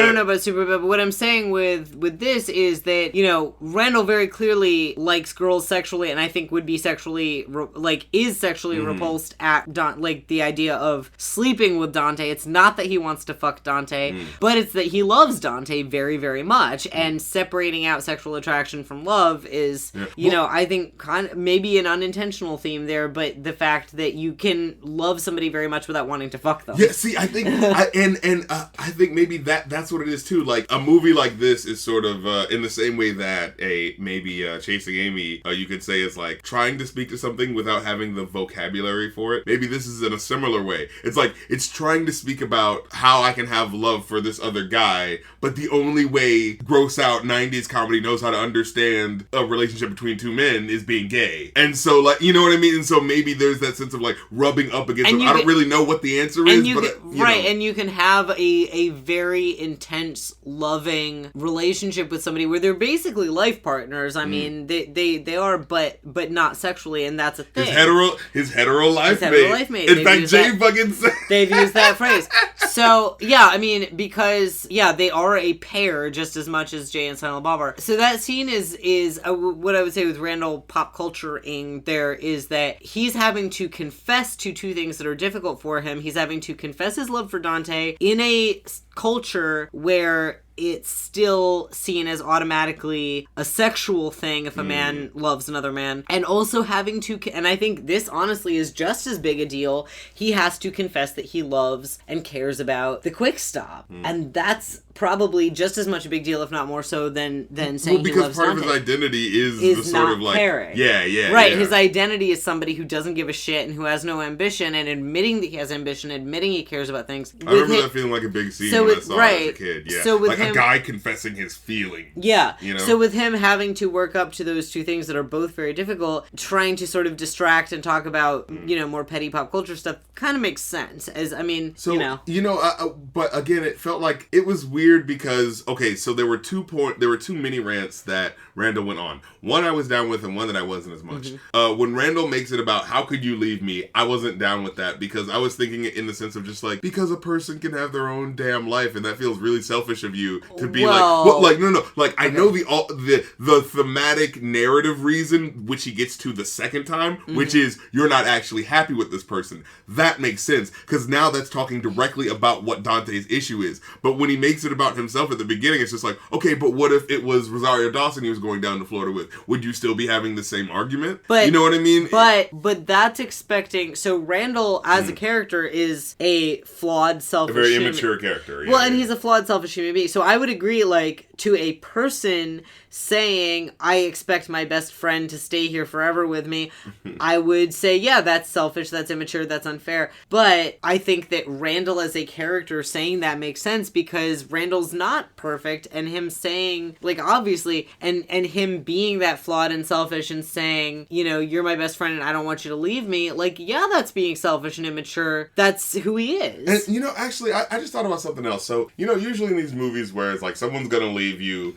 and they might go on to something bigger and better, but like the idea is that you're leaving the small town, you're leaving me behind. There's a sense of that in a way, right? Right. But what kind of maybe either doesn't work or maybe does work in a sense is like, usually it's like, oh, I'm going to the big town, I'm going to like Hollywood, I'm doing this, that. He's just going down to Florida to work at a car wash. Work at a car wash. Well, like, that's kind of part of the joke, right? Like, it's just like, you're not actually doing anything. Right. I think that's part of it because here's the thing is if Dante was like, moving to the big city to do something amazing and Randall convinced him to stay in Leonardo and open the Quick Stop, that would have been overtly a bummer. That would have been overtly like, oh man, no, you made the wrong decision. And I don't think we're supposed to feel like that. I think we're supposed to feel happy that he is choosing to stay and open the Quick Stop. I don't think we're supposed to be completely happy. I think there's a shade. Yeah. Not completely happy. I think it's, well, like I said with the ending, like, I don't think we're supposed to be completely happy, but we're also not supposed to be completely bummed out. If it had been that he was gonna go like,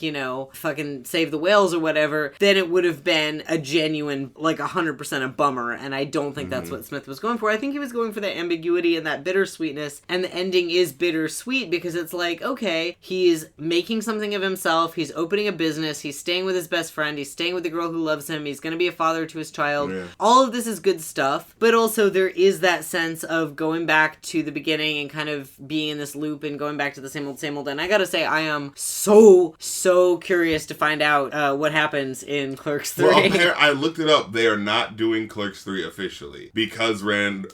Well, but Jeff Anderson is not going to be part of it.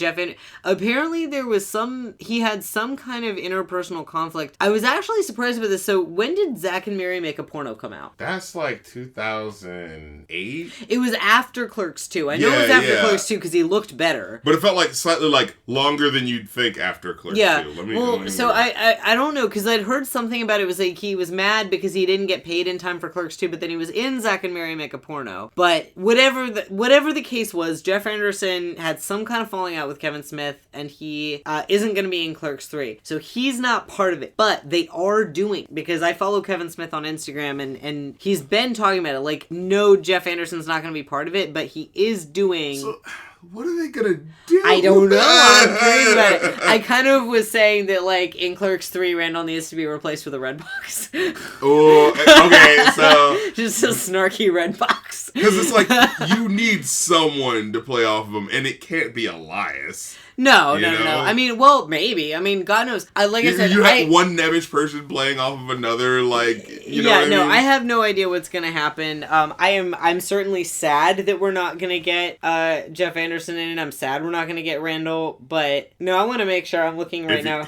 I want to if you need to take a second to say something. I want to make sure I'm not lying. Yeah, because it's like if you just canceled sequel. No. If you just Google it, it's like Clerks 3 isn't happening. Clerks 3 isn't happening. But the last thing that I heard, I would have sworn. Maybe I'm wrong. I would have sworn. Oh, apparently it's a new Jay and Silent Bob movie that's happening. Okay. So. Oh no, he's going back to that well. Look, I feel like that's something that can only happen. As much as I to give it away, as much as I enjoy Jay and Silent Bob for what it was, I feel like that's not necessarily something you can do. Well, and I will say, I think that, because I've listened some to their podcast that they've been doing for years and years now. Like, they started doing it before podcasts were even, like, a big thing. Again, your boy Kevin Smith, people are sleeping on him, man. He really... Innovator. He's really an early adopter. So, one thing is that, if you listen to the podcast, so Jason Mewes is really funny on there, and he's just being himself and telling stories. He's very funny.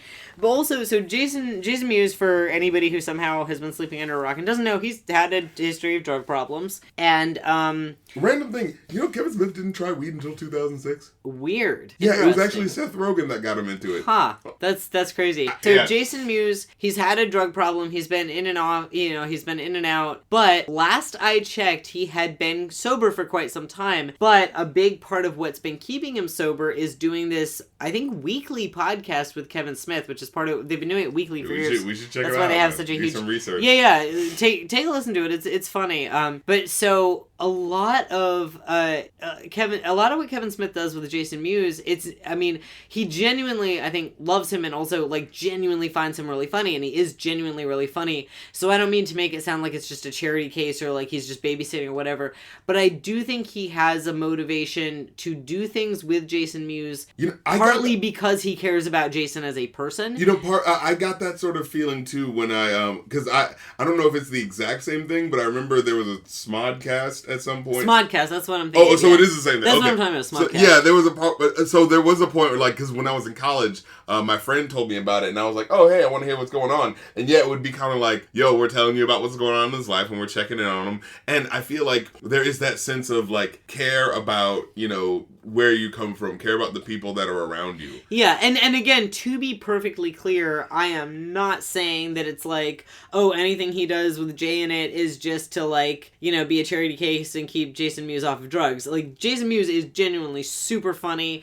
The character's great, but I do think that's part of why it's a priority. Well, actually, I thought it was sort of like he had him direct a movie, so that, like, hey, I want you to be working on something. So I think that he does make decisions with his friends' well-being in mind, and I think that's really sweet and awesome. And I also, but it's not like an Adam Sandler situation where it's just like, hey, I just want an excuse to go on vacation. Hey, John Lovitz, what are you up to? Right. Hey, I don't think it's not that. Like, he's genuinely making good stuff and trying to make funny stuff, but I do think that's part of it. So if I think that may have had something to do with the decision to make another Jay and Silent Bob movie, and, like, man, I really can only hope that maybe Jeff Anderson will somehow change his mind, but it seems pretty definite. He seems, like, pretty done. Can I say something? I feel like in every movie, whenever Bob speaks, there's always like a certain reason for it in some capacity. Mm-hmm. And this movie, maybe it was just like, that's the joke. You know, well, I thought that I liked that subverting expectation that like where they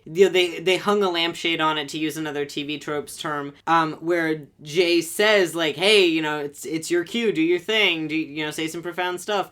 And Bob is just like, I got nothing. But could you not look at that as a way of like, maybe Kevin Smith at the moment didn't feel like he had anything else to say? Maybe, you know what I mean? Maybe he genuinely didn't, and part of it is that, we've got these characters who, like, here's the thing, I think that if Bob had done his sort of trademark thing that he did in Clerks, that he did in Chasing Amy, that he did in Mallrats, he did it in Mallrats, didn't he? Did he? Did he? Or what did he say in Mallrats? What did he say? I think he just said something. Oh, now I'm like, maybe I'm just like, I'm having a complete false memory here. Because it was Stan Lee who kind of did the Bob bit. Yeah, so I'm trying to remember. I think he might have, at the end, he's talking to somebody, right? Doesn't he go like, at the very end, he's like, oh yeah, something worked out, or something like that. Maybe. I can't remember, but, we're not going to go watch Mallrats again. Yeah. But essentially, like, I think if I was just trying to theorize. I was just being thrown out. Because this was after Chasing Amy. Yeah. Because Chasing Amy was, like, I think it came out in, like, 2001, Wait, what are you talking about? Oh, yeah, this is way after Chasing Amy. Right, but Chasing Amy had a very 90s feel to it, even Chasing Amy was, like, 1995. Yeah, so it felt very 90s. It was a very grunge-feeling movie. Yeah, because I remember we should do that. We should seriously do Chasing Amy next. I think we need to do Chasing Amy before we do Dogma, and we need to do it next because we've been, like, joking that we're going to... Oh, yeah, of course. Also, like, we always do the joke about, like, so we've been talking about Chasing Amy, and then we're going to do Mallrats. We keep doing that joke, and then it's like, y'all can see the episode title. Y'all know what movie we're talking about. And also, like, man, Chasing Amy, it might be a heavy one. Because it's just like, gee, there is so much to fucking unpack. Yeah. So anyway, but I think that if Bob had done if he'd come up and said, Dante, I think you really need to consider blah, blah, blah, I think it would have felt... Oh, yeah, you're right. I think it was a good decision to subvert that. Mm-hmm. No, I feel you. And then to have the only significant thing he says just, like, be going off on Jay. Like, you know what it is? Actually, it feels like it kind of gets undercut, right? Because, all right, the joke is, Silent Bob doesn't have anything to say, but they have the $50,000 to bail him out anyway. So it's just kind of like the whole conceit is kind of like if they were, and they could have at least like lampshaded that and made a joke of like, hey, if you had the money this whole time, why the fuck have we been in here this whole time? Why couldn't you just immediately let us out? You could have just been like a fucking, I don't know, you didn't ask. Like just something in the way of like explaining why these characters who could have totally gotten out this whole time didn't just do that, Yeah. Yeah. Man, we pretty thoroughly chewed this over. Yeah, so what would your ultimate rating for Clerks 2 be, if you had to give it to it? I don't want to rate it, man. I'm not gonna rate it. Would you see the movie? I'm not gonna rate it. I will rank it. I will say it is not as good as Clerks. Yeah. But that is a definite thing. But I found it better than Mallrats, and Best question: is it worth watching? Oh yeah, okay. Especially if you. And what I was gonna say is that I'm not super interested in saying like what it's better or worse than, because I mean, yeah, if I had to, it's better than, it's not as good as Clerks, it's better than Mallrats. But what it is that it is, I found it a satisfying follow-up to Clerks. If you care about the characters, if you're like, what would happen to these guys 10, 11 years down the road? I found it satisfying in that. I found it satisfying enough. You know what I mean? Like, it's just like it could have been better. Yeah. Like you said, it definitely felt like there should have been some script rewrites. Some things happen that feel like, fuck it, we need to get to the story beat next, so this happens. Instead of like the organic way things unfold in the style that Kevin Smith, movies usually do kind of have dialogue that unfolds, right? Like it usually is kind of clever in a way. It's like, oh shit, hey, he kind of brought this back, or he kind of brought that back. I never got that moment in these movies where there was like oh shit, he's really bringing things around, It was more about the references than it was about the internal logic of the writing, Yeah. But I think that about does it for our review for Clerks 2. See it, but don't expect too much, And we'll be back next time to talk about the next movie we're going to be talking about, which will definitely be Chasing Amy. We are seriously like not fingers not crossed behind behind our backs, we are gonna do Chasing Amy. Yeah, so thank you guys for joining us. This has been Reviewanew. We're probably gonna put this episode up first on YouTube so you guys can check it out. And then if you want to see the other episodes and all the backlog, you can go to brew.com/reviewanew or wherever the link looks like. I'll leave it in the bottom description thing. And until next time, I'm some guy who reviews movies now on a podcast. And I'm his roommate. And we're on the internet way too fucking much. Yes. I'm gonna end it with that. I'm gonna end it with that Kevin Smith quote at the end of the movie. Shabbat shalom, motherfuckers.